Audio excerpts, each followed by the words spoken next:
കുറച്ച് അങ്ങോട്ട് നിൽക്കുക അല്ലേ? അതല്ലേ അതല്ലേ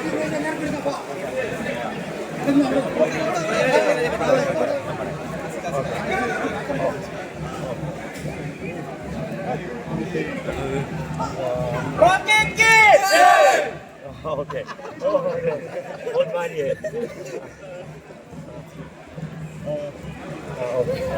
ഓക്കെ ഓക്കെ ഓക്കെ ആ അതെ അതെ അതെ അതെ ആ നല്ല അടിപൊളി ഗെയിമായിരുന്നു. നിങ്ങളെല്ലാവരും കണ്ടതാണല്ലോ അല്ലേ? പക്ഷേ ഞാൻ വലിയൊരു ഗെയിമറൊന്നും അല്ലാതുകൊണ്ട് എനിക്ക് ഗെയിം കളിക്കാനൊന്നും പറ്റിയില്ല. അപ്പോൾ ഞാൻ എങ്ങനെയാണോ പുറത്ത് അതുപോലെയാണ് അവിടെ നിന്നത്. ഒരു കാര്യം ഞാൻ കയറിയപ്പോൾ പറഞ്ഞതുപോലെ തന്നെ അച്ഛമില്ലേ അച്ഛമില്ലേ അച്ഛം എൺപതില്ലയെ ഇച്ച കൊണ്ട പോലെല്ലാം തോട്ട് വിട്ട പോതിലും അച്ഛമില്ലേ അച്ഛമില്ലേ അച്ഛം എൺപതില്ലയെ ഉച്ചം ഇത് വാണിടുന്ന് വീടുകിன்ற പോതിലും അച്ഛമില്ലേ അച്ഛമില്ലേ അച്ഛം എൺപതില്ലയെ. എനിക്ക് പേടിയൊന്നുമില്ല. പിന്നെന്ന് വെച്ച് കഴിഞ്ഞാൽ റോക്കി കരഞ്ഞ് മെഴുകി എന്നൊക്കെ പറഞ്ഞിട്ടുള്ള സംഭവം കാണുന്നുണ്ട്. ഞാൻ കരഞ്ഞതെന്ന് വെച്ച് കഴിഞ്ഞാൽ രണ്ട് കാര്യങ്ങൾ കൊണ്ടാണ് ഞാൻ കരഞ്ഞത്. ഒന്നാമത്തെ കാര്യം വെച്ച് കഴിഞ്ഞാൽ ഞാൻ 6 വർഷം കാത്തിരുന്ന് എനിക്ക് കിട്ടിയ ഒരു അവസരം എനിക്ക് മിസ്സായി. അത് ഒരാളുടെ ആക്ട് കൊണ്ട് ഒരാളുടെ ആക്ഷൻ കൊണ്ടും എൻ്റെ റിയാക്ഷൻ എവിടെയോ പോയി എനിക്ക് മിസ്സായി. അതോർത്തിട്ട് ഞാൻ കരുതും. രണ്ടാമത്തെ കാര്യം എന്ന് വെച്ച് കഴിഞ്ഞാൽ ഒരു ദിവസം ഞാൻ സിജോയെ എൻ്റെ ഒരു ഫ്രണ്ടായിട്ട് കണ്ടു.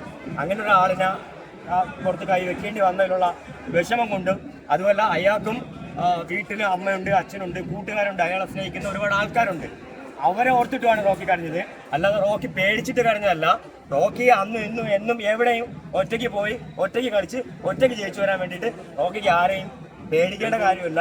റോക്കി എങ്ങനെയാണ് ഇവിടെ അതുപോലെയാണ് അവിടെ.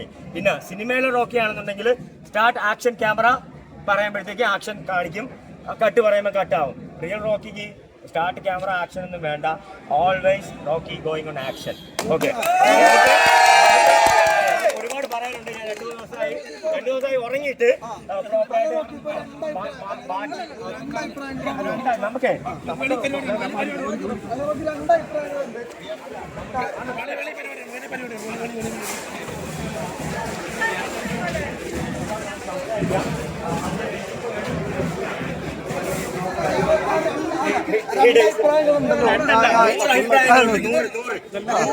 അല്ല, അതിനെ കുറിച്ച് ഒന്ന് ജസ്റ്റിഫൈ അഭിപ്രായങ്ങളുണ്ട്. നിങ്ങൾ ഇത്രയും നേരം വന്ന് കാത്തു നിന്നതിൽ really thank you so much. എല്ലാവർക്കും എൻ്റെ നന്ദി.